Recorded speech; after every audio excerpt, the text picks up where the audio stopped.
भगवद गीता का दूसरा अध्याय सांख्य योग के नाम से जाना जाता है। यह अध्याय अर्जुन के मोह और विषाद को दूर करने के लिए श्री कृष्ण के द्वारा दिए गए उपदेशों का वर्णन करता है। अध्याय की शुरुआत में अर्जुन कुरुक्षेत्र के युद्ध भूमि में खड़े होकर अपने परिवारजनों और गुरुजनों के प्रति दया और ममता का अनुभव करते हैं। वे युद्ध से पीछे हटने का निर्णय लेते हैं और अपने कर्तव्यों से विमुख हो जाते हैं। इस परिस्थिति में श्री कृष्ण उन्हें धर्म, कर्म और आत्मा के गूढ़ रहस्यों का बोध कराते हैं। श्री कृष्ण अर्जुन को आत्मा की अमरता का ज्ञान देते हैं। वे बताते हैं कि आत्मा न कभी जन्म लेती है और न कभी मरती है। शरीर नश्वर है, परंतु आत्मा शाश्वत और अविनाशी है। आत्मा को न आग जला सकती है, न पानी गीला कर सकता है, न हवा सुखा सकती है और न ही कोई अस्त्रों से काट सकता है। श्री कृष्ण अर्जुन को उनके क्षत्रिय धर्म का पालन करने की प्रेरणा देते हैं। वे कहते हैं कि कर्म करना ही मनुष्य का कर्तव्य है, फल की चिंता किए बिना। अपने कर्तव्य को धर्म के अनुसार निभाने से व्यक्ति को मोक्ष की प्राप्ति होती है। अंत में श्री कृष्ण अर्जुन को कर्मयोग का उपदेश देते हैं, जिसमें निष्काम भाव से कर्म करने की महत्ता बताई गई है। इस प्रकार दूसरा अध्याय अर्जुन को उनके मोह से निकालकर धर्म और कर्म के मार्ग पर अग्रसर करता है। अध्याय 2 सांख्य योग। अर्जुन के शोक का कारण। संजय उवाच तम तथा कृप्य विष्टमश्रुपूर्णाकुलेक्षणम विषीदन्तमिदं वाक्यमुवाच मधुसूदनः। भावार्थ। संजय ने कहा, इस प्रकार करुणा से अभिभूत, आंसुओं से भरे हुए व्याकुल नेत्रों वाले शोकग्रस्त अर्जुन को देखकर मधुसूदन श्री कृष्ण ने ये शब्द कहे। श्री भगवान उवाच कुतस्त्वा कश्मलमिदं विश्वमे समुपस्थितम् अनार्यजुष्टमस्वर्ग्यम कीर्तिकर्म अर्जुन। भावार्थ। श्री भगवान ने कहा, हे अर्जुन, इस विपरीत स्थिति पर तेरे मन में यह अज्ञान कैसे उत्पन्न हुआ? न तो इसका जीवन के मूल्यों को जानने वाले मनुष्यों द्वारा आचरण किया गया है, और न ही इससे स्वर्ग की और न ही यश की प्राप्ति होती है। क्लैब्यम मास्म गमा पार्थ नैतत्वयुपादिते क्षुद्रम हृदय दौर्बल्यम त्यक्त्वोत्तिष्ठ परंतप। भावार्थ। इसलिए हे अर्जुन, तू नपुंसकता को प्राप्त मत हो, ये तुझे शोभा नहीं देता है। हे शत्रुओं के दमन करता, हृदय की तुच्छ दुर्बलता को त्याग कर युद्ध के लिए खड़ा हो। अर्जुन उवाच कद भीष्म संख्ये द्रोण च मधुसूदन इशुभे प्रत्योत्स्यामि पूजार्हा वरिसूदन। भावार्थ। अर्जुन ने कहा, हे मधुसूदन, हे शत्रुहंता, मैं युद्ध भूमि में किस प्रकार भीष्म पितामह और द्रोणाचार्य जैसे पूजनीय व्यक्तियों पर बाण कैसे चलाऊंगा? गुरुनत्वा हे महानुभावा अंश्रेयो भोक्तुन भैक्ष्यम पीह लोकय हत्वार्थकामांस्तु गुरुनिहैव भुंजीय भोगान रुधिर प्रदिग्धान। भावार्थ। महापुरुषों को जो कि मेरे गुरु हैं, इन्हें मारकर जीने की अपेक्षा मैं इस संसार में भिक्षा मांगकर खाना श्रेयस्कर समझता हूँ, क्योंकि गुरुजनों को मारकर भी तो इस संसार में खून से सने हुए सुखरूप भोग ही तो भोगने को मिलेंगे। न चैतद्विद्मः कत्रन्नो गरीयो यद्वा जयेम यदि वा नो जयेयुः यानेव हत्वा न जिजीविषांस्तेव स्थिताः प्रमुखे धार्तराष्ट्राः। भावार्थ।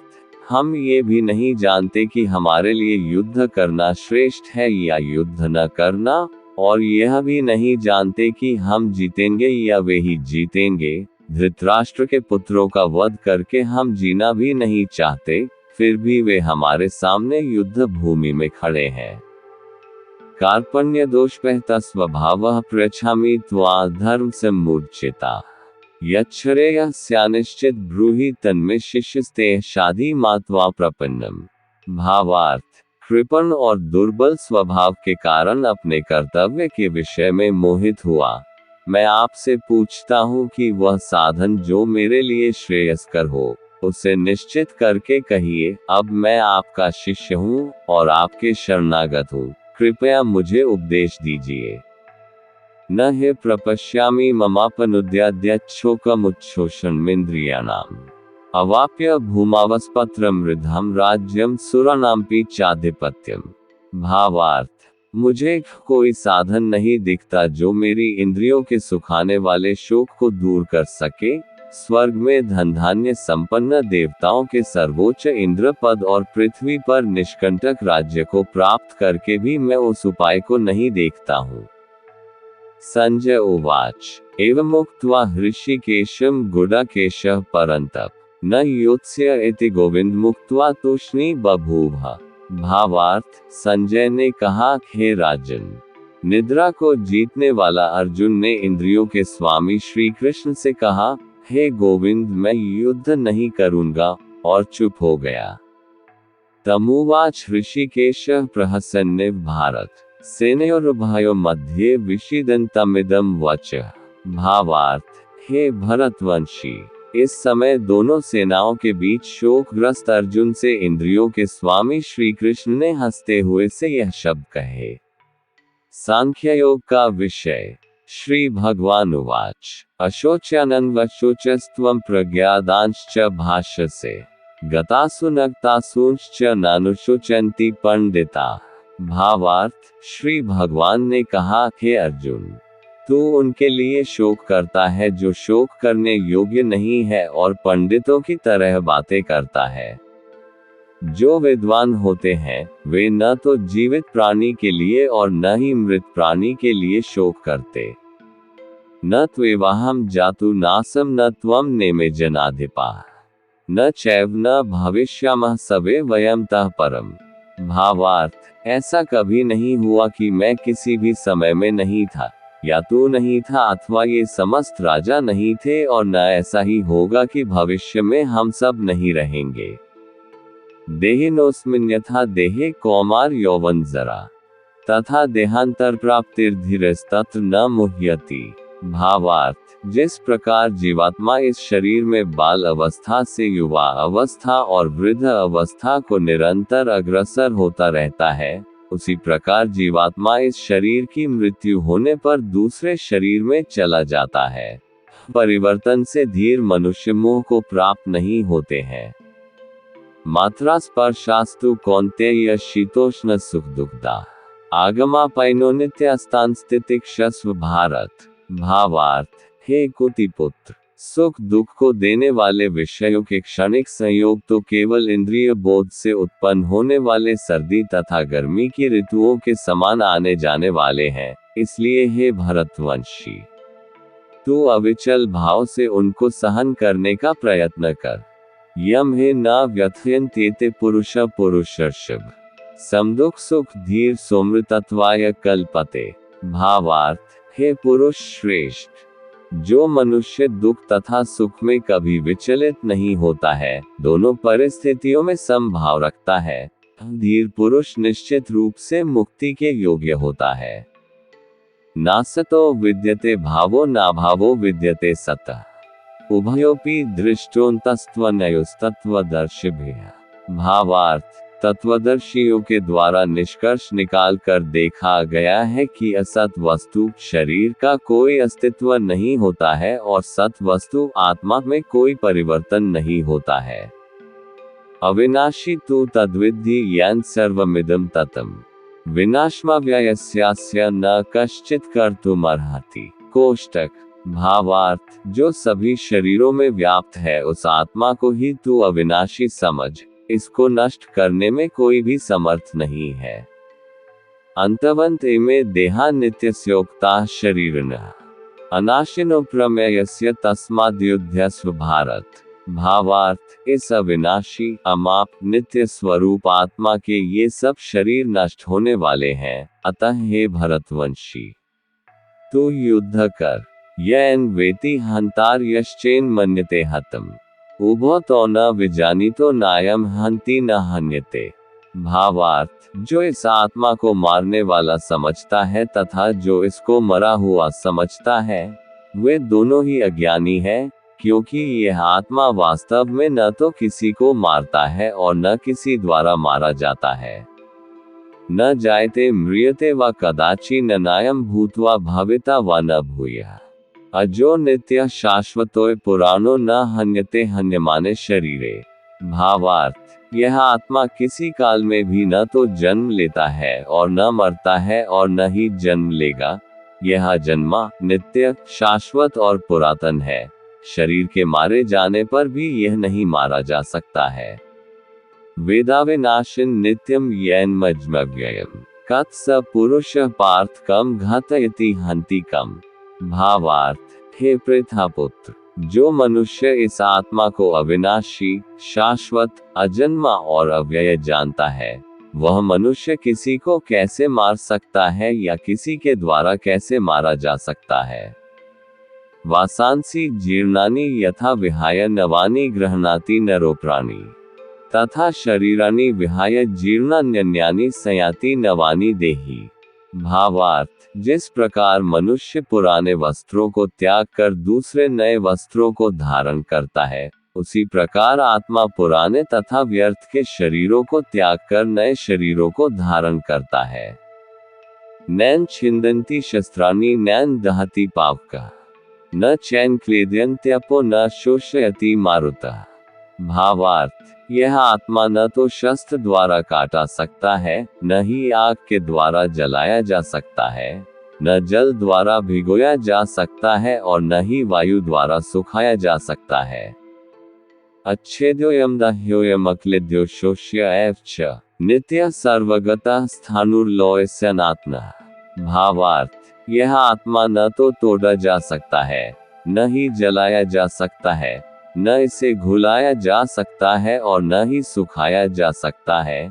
यह आत्मा शाश्वत, सर्वव्यापी, अविकारी, स्थिर और सदैव एक सा रहने वाला है। अव्यक्तोयम अचिन्त्योयम विकार्योयम उच्यते तस्मादेव विदित्वेन नानुशोचितुमर्हसि। भावार्थ, यह आत्मा अदृश्य, अकल्पनीय और अपरिवर्तनीय कहा जाता है। इस प्रकार आत्मा को अच्छी तरह जानकर तू शोक करने के योग्य नहीं है। अत चैन नित्यजातम नित्यम व मन्यसे मृतम तथापि त्वं महाबाहो न शोचितुमर्हसि। भावार्थ, हे महाबाहु, यदि तू इस आत्मा को सदा जन्म लेने वाला तथा सदा मरने वाला मानता है, तो भी तू इस प्रकार शोक करने योग्य नहीं है। जातस्थे ध्रुवो मृत्युर्ध्रुव जन्म मृत्स्य च तस्मात् परिहार्यर्थे न त्वां शोचितुमर्हसि। भावार्थ, जिसने जन्म लिया है उसकी मृत्यु निश्चित है और मृत्यु के पश्चात पुनर्जन्म निश्चित है, अतः इस बिना उपाय वाले विषय में तू शोक करने योग्य नहीं है। अव्यक्तादीनि भूतानि व्यक्त मध्यानि भारत अव्यक्त निधनान्येव तत्र का परिदेवना। भावार्थ, हे भरतवंशी, संपूर्ण प्राणी जन्म से पहले अप्रकट रहते हैं और मरने के बाद भी अदृश्य हो जाने वाले हैं, केवल बीच में ही इन्हें देखा जा सकता है, अतः शोक करने की कोई आवश्यकता नहीं है। आश्चर्यवत् पश्यति कश्चिदेनमाश्चर्यवद् वदति तथैव चान्यः आश्चर्यवच्चन्मन्यः शृणोति श्रुत्वाप्येन वेद न चैव कश्चित्। भावार्थ, कोई इस आत्मा को आश्चर्य की तरह देखता है, कोई इसका आश्चर्य की तरह वर्णन करता है तथा कोई इसे आश्चर्य की तरह सुनता है और कोई तो इसके विषय में सुनकर भी कुछ नहीं समझ पाता है। देहि नित्यं वध्योयम देहे सर्वस्य भारत तस्मात् सर्वाणि भूतानि न त्वं शोचितुमर्हसि। भावार्थ, हे भरतवंशी, इस आत्मा का शरीर में कभी वध नहीं किया जा सकता है, अतः तुझे किसी भी प्राणी के लिए शोक करने की आवश्यकता नहीं है। धर्म के अनुसार युद्ध का निरूपण। स्वधर्मंपि चावेक्ष्य न विकम्पितुमर्हसि धर्म्याद्धि युद्धाश्रयोन्यत् क्षत्रियस्य न विद्यते। भावार्थ, हे अर्जुन, क्षत्रिय होने के कारण अपने धर्म का विचार करके भी तू संकोच करने योग्य नहीं है, क्योंकि क्षत्रिय के लिए धर्म के लिए युद्ध करने के अलावा अन्य कोई श्रेष्ठ कार्य नहीं है। यद्रच्छया चोपपना स्वर्गद्वारं पावृतम सुखिनः क्षत्रियाः पार्थ लभन्ते युद्धमीदृशम। भावार्थ, हे पार्थ, वे क्षत्रिय भाग्यवान हैं जिन्हें युद्ध के अवसर अपने आप प्राप्त होते हैं, जिससे उनके लिए स्वर्ग के द्वार खुल जाते हैं।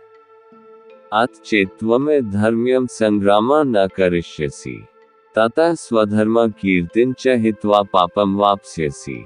भावार्थ, किंतु यदि तू इस धर्म के लिए युद्ध नहीं करेगा तो अपनी कीर्ति को खोकर कर्तव्य कर्म की उपेक्षा करने पर पाप को प्राप्त होगा। अकीर्तिं चापि भूतानि कथयिष्यन्ति ते व्ययाम संभावितस्य चाकीर्ति रमणनादतिरिच्यते। भावार्थ, लोग सदैव तेरी बहुत समय तक रहने वाली अपकीर्ति का भी वर्णन करेंगे और सम्मानित मनुष्य के लिए अपकीर्ति मृत्यु से भी बढ़कर है। भयाद्रनादुपर्तम मनस्यन्ते त्वां महार्था येषा च त्वां बहुमतो भूत्वा यास्यसि लाघवम्। भावार्थ, जिन जिन योद्धाओं की दृष्टि में तू पहले सम्मानित हुआ है, वे महारथी लोग तुझे डर के कारण युद्ध भूमि से हटा हुआ समझकर तुच्छ मानेंगे।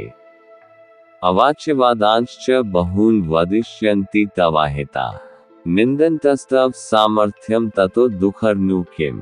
भावार्थ, तेरे शत्रु तेरी सामर्थ्य की निंदा करते हुए तुझे बहुत से कटु वचन भी कहेंगे, तेरे लिए इससे अधिक दुखदायक और क्या हो सकता है। हतो वा प्राप्स्यसि स्वर्ग जित्वा वा भोक्ष्यसे महीम् तस्मादुत्तिष्ठ कौन्तेय युद्धाय कृतनिश्चयः। भावार्थ, हे कुंती पुत्र, यदि तू युद्ध में मारा गया तो स्वर्ग को प्राप्त करेगा और यदि तू युद्ध जीत गया तो पृथ्वी का साम्राज्य भोगेगा। अतः तू दृढ़ संकल्प करके खड़ा हो जा और युद्ध कर। सुख दुखे समे कृत्वा लाभालाभो जयाज्यो ततो युद्धाय युज्यस्व न पापम वाप्स्यसि। भावार्थ, सुख या दुख, हानि या लाभ और विजय या पराजय का विचार त्याग कर युद्ध करने के लिए ही युद्ध करने से तू पाप को प्राप्त नहीं होगा। कर्मयोग का विषय अशते विहिता सार्थक्य बुद्धिर्योगे त्विमा शृणु या युक्तो यया पार्थ कर्मबंधम प्रहास्यसि। भावार्थ, हे पृथापुत्र, ये बुद्धि तेरे लिए ज्ञान योग सांख्य योग के विषय में कही गई और अब तू इसको निष्काम कर्म योग के विषय में सुन, जिससे तू इस बुद्धि से कर्म करेगा तो तू कर्मों के बंधन से अपने को मुक्त कर सकेगा। यनेहा विक्रम नाशोस्ति प्रत्यवातो न विद्यते स्वल्पम्प्यस्य धर्मस्य त्रायते महतो भयात्। भावार्थ, इस प्रकार कर्म करने से न तो कोई हानि होती है और न ही फल रूप दोष लगता है, अपितु इस निष्काम कर्म योग की थोड़ी सी भी प्रगति जन्म मृत्यु के महान भय से रक्षा करती है। व्यवसायात्मिका बुद्धिरिके कुरुनंदन बहुशाखा ह्यनंताश्च बुद्धयो व्यवसायिनाम। भावार्थ, हे कुरुनंदन, इस निष्काम कर्म योग में दृढ़ प्रतिज्ञ बुद्धि एक ही होती है, किंतु जो दृढ़ प्रतिज्ञ नहीं है उनकी बुद्धि अनंत शाखाओं में विभक्त रहती है। यामिमा पुष्पिता वाचा प्रवदन्त्य विपश्चितः वेद्वादर्ताः पार्थ नान्यदस्तीति वादिनः कामात्मानः स्वर्गप्रा जन्म कर्म फल प्रदाम क्रियाविश्लेष बहुला भोगैश्वर्यगता प्रति। भावार्थ, हे पृथापुत्र, अल्पज्ञानी मनुष्य वेदों के उन अलंकारिक शब्दों के प्रति अत्यधिक आसक्त रहते हैं, जो स्वर्ग की प्राप्ति, उत्तम जन्म तथा आदि की प्राप्ति के लिए अनेक सकोम कर्म फल की विविध क्रियाओं का वर्णन करते हैं। इंद्रिय तृप्ति और जीवन की कामना के कारण वे कहते हैं कि इससे बढ़कर और कुछ नहीं है।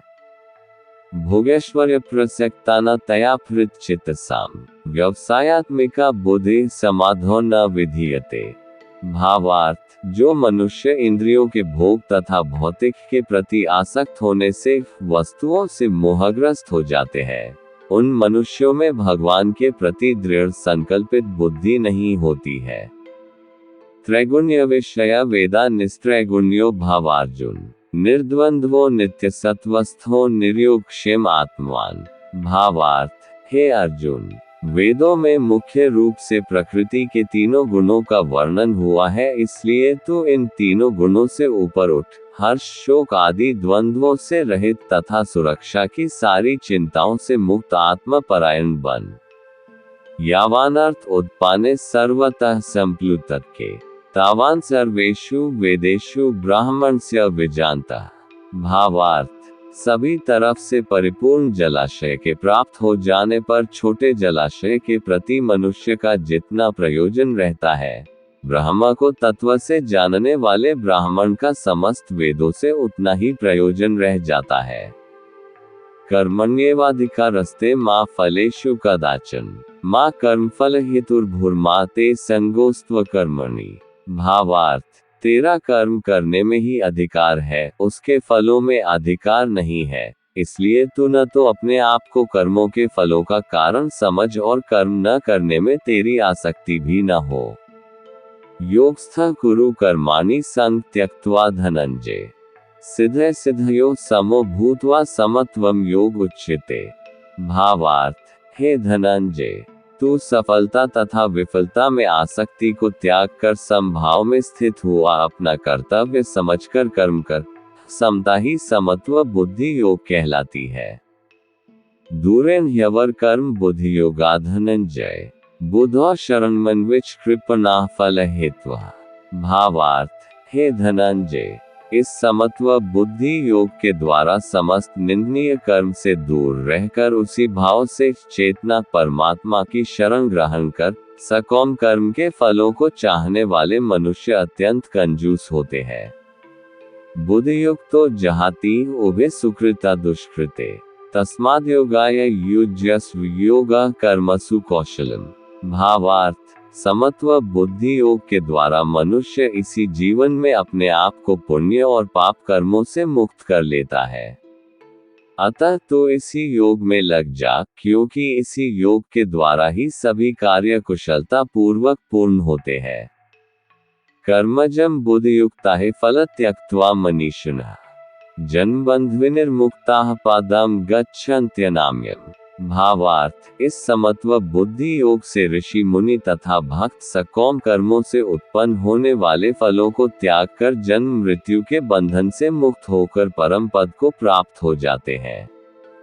यदा ते मोहक्ले बुद्धिर्व्यतितृष्यति तदा गन्तासि निर्वेदम श्रोतव्यस्य श्रुतस्य च।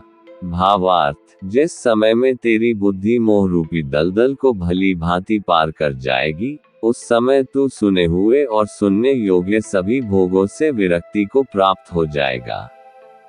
श्रुतिवे प्रतिपन्ना ते यदा स्थास्यति निश्चला समाधावचला बुद्धिस्तदा योगम वाप्स्यसि। भावार्थ, वैदिक ज्ञान के वचनों को सुनने से विचलित हुई तेरी बुद्धि जब एकनिष्ठ और स्थिर हो जाएगी, तब तू आत्म साक्षात्कार करके उस दिव्य चेतना रूप परमात्मा को प्राप्त हो जाएगा।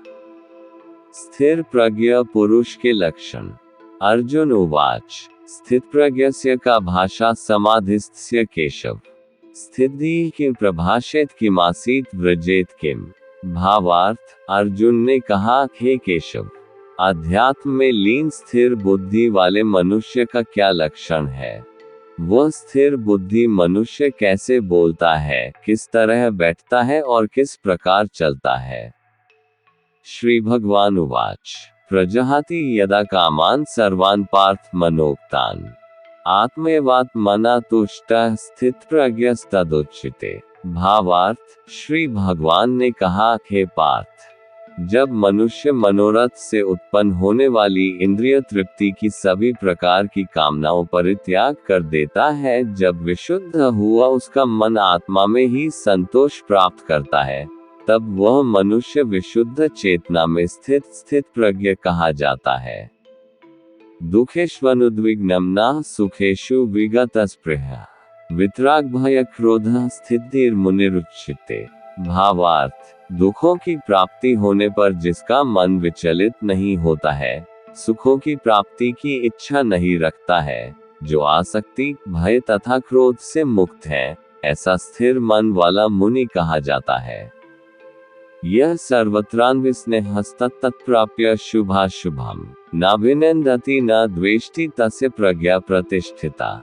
भावार्थ, इस संसार में जो मनुष्य न तो शुभ की प्राप्ति से हर्षित होता है और न अशुभ के प्राप्त होने पर द्वेष करता है, बुद्धि वाला पूर्ण ज्ञान में स्थिर होता है।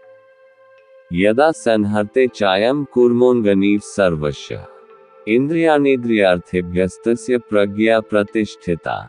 भावार्थ, जिस प्रकार कछुआ सब ओर से अपने अंगों को समेट लेता है, उसी प्रकार जब मनुष्य इंद्रियों को इंद्रिय विषयों से सब प्रकार से खींच लेता है, तब वह पूर्ण चेतना में स्थिर होता है। विषया विनिवर्तन्ते निराहारस्य देहिनः रसवर्जम रसोप्यस्य पर दृष्ट्वा निवर्ते।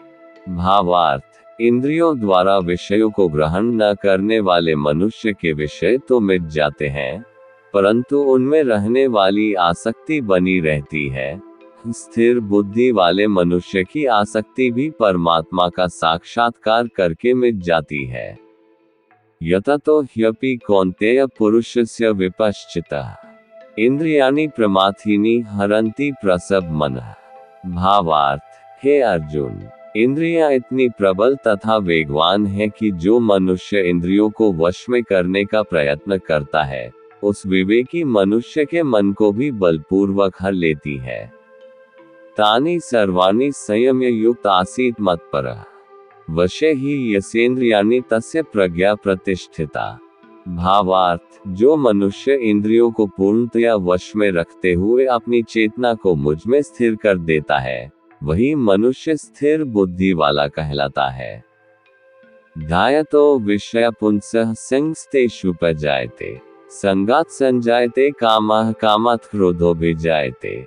भावार्थ, इंद्रियों के विषयों का चिंतन करते हुए मनुष्य की उन विषयों में आसक्ति हो जाती है।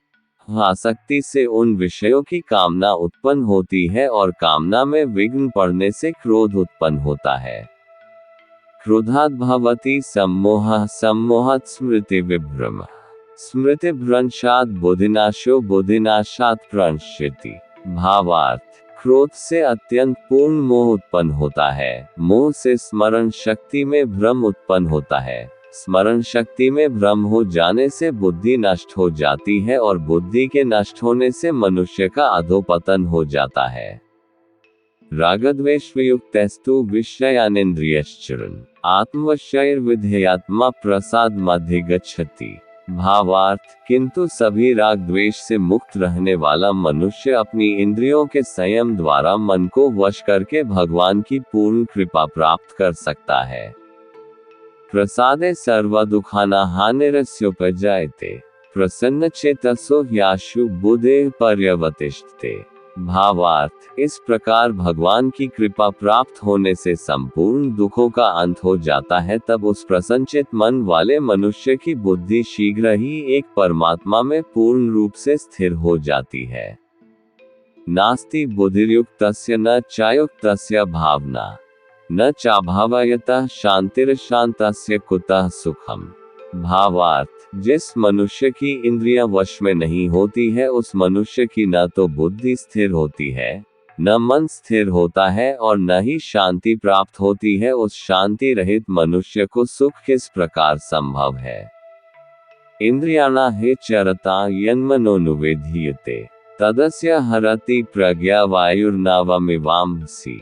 भावार्थ, जिस प्रकार पानी पर तैरने वाली नाव को वायु हर लेती है, उसी प्रकार विचरण करती हुई इंद्रियों में से किसी एक इंद्रिय पर मन निरंतर लगा रहता है, वह एक इंद्रिय ही उस मनुष्य की बुद्धि को हर लेती है। तस्माद्यस्य महाबाहो निगृहीतानि सर्वशः इंद्रियाणीन्द्रियार्थेभ्यस्तस्य प्रज्ञा प्रतिष्ठिता। भावार्थ, हे महाबाहु, जिसकी इंद्रियां अपने अपने विषयों से सभी प्रकार से विरक्त होकर उसके वश में रहती हैं, उसी मनुष्य की बुद्धि स्थिर रहती है। या निशा सर्वभूताना तस्या जागृति संयमी यस्या जागृति भूतानि सा निशा पश्यतो मुनेः। भावार्थ, जो सभी प्राणियों के लिए रात्रि के समान है, वह बुद्धि योग में स्थित मनुष्य के लिए जागने का समय होता है, और जो समस्त प्राणियों के लिए जागने का समय होता है, वह स्थिर प्रज्ञा मुनि के लिए वह रात्रि के समान होता है। आपूर्यमाणं चल प्रतिष्ठ समुद्रमापः प्रविशन्ति यद्वत् तद्वत् कामा यं प्रविशन्ति सवे स शान्तिमाप्नोति न कामकामी। कोष्टक। भावार्थ, जिस प्रकार अनेकों नदियां सभी ओर से परिपूर्ण दृढ़ प्रतिष्ठा वाले समुद्र में समुद्र को विचलित किए बिना ही समा जाती है, उसी प्रकार सभी इच्छाएं स्थित प्रज्ञ मनुष्य में बिना विकार उत्पन्न किए ही समा जाती हैं। वही मनुष्य परम शांति को प्राप्त होता है, न कि इंद्रिय सुख चाहने वाला।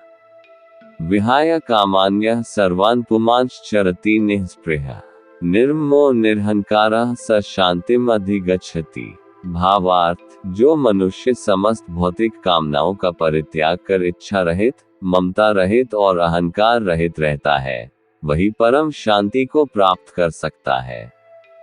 अश ब्राह्मी स्थिते पार्थ नैना प्राप्य विमुह्यति स्थित्वा स्यामन्तकालेपि ब्रह्म निर्वाणं रक्षति। भावार्थ, हे पार्थ, यह आध्यात्मिक जीवन ब्रह्म की प्राप्ति का पथ है, जिसे प्राप्त करके मनुष्य कभी मोहित नहीं होता है।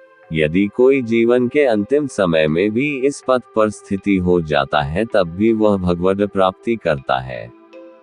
ओम तत्सदिति श्रीमद्भगवद्गीतासु उपनिषत्सु ब्रह्मविद्यायां योगशास्त्रे श्रीकृष्णार्जुन संवादे गीतासार योगो नाम द्वितीयोऽध्यायः। इस प्रकार उपनिषद, ब्रह्मविद्या तथा योग शास्त्र रूप श्रीमद् भगवद गीता के श्री कृष्ण अर्जुन संवाद में गीतासार योग नाम का दूसरा अध्याय संपूर्ण हुआ। हरि ओम तत्सत्। भगवद गीता का दूसरा अध्याय, जिसे सांख्य योग कहा जाता है, गीता के 700 श्लोकों में से 72 श्लोकों का संकलन है। इस अध्याय का मुख्य उद्देश्य अर्जुन को धर्म, आत्मा और कर्म का गहन ज्ञान प्रदान करना है, जिससे वे अपने संशय और मोह से मुक्त होकर अपने कर्तव्यों का पालन कर सके। अध्याय की शुरुआत में अर्जुन युद्ध के प्रति संदेह और विषाद से घिरे हुए हैं। वे अपने संबंधियों और गुरुजनों के साथ युद्ध करने के विचार से दुखी होते हैं और युद्ध से पीछे हटने का विचार करते हैं। इस पर श्री कृष्ण उन्हें जीवन के गूढ़ रहस्यों से अवगत कराते हैं। श्री कृष्ण सबसे पहले आत्मा की अमरता का ज्ञान देते हैं। वे अर्जुन को समझाते हैं कि आत्मा अमर और अविनाशी है। ये शरीर को त्याग कर नए शरीर को धारण करती है, जैसे पुराने कपड़ों को छोड़कर नए कपड़े धारण किए जाते हैं। श्री कृष्ण कहते हैं कि मृत्यु तो केवल एक भ्रम है, असल में आत्मा कभी नष्ट नहीं होती। इसके बाद श्री कृष्ण अर्जुन को कर्मयोग का महत्व बताते हैं। वे कहते हैं कि मनुष्य का अधिकार केवल कर्म करने में है, फल की इच्छा में नहीं। इसलिए फल की चिंता किए बिना अपने धर्म के अनुसार कर्तव्य निभाना ही श्रेष्ठ है। ये निष्काम कर्मयोग की शिक्षा है, जो गीता के केंद्रीय विचारों में से एक है। श्री कृष्ण अर्जुन को ये भी समझाते हैं कि स्वधर्म का पालन न करने से व्यक्ति को अपयश और अधर्म का सामना करना पड़ता है, जो क्षत्रिय के लिए सबसे बड़ा पाप है। इस प्रकार दूसरा अध्याय अर्जुन के संशय और मोह को दूर कर उन्हें धर्म और कर्तव्य के मार्ग पर चलने के लिए प्रेरित करता है।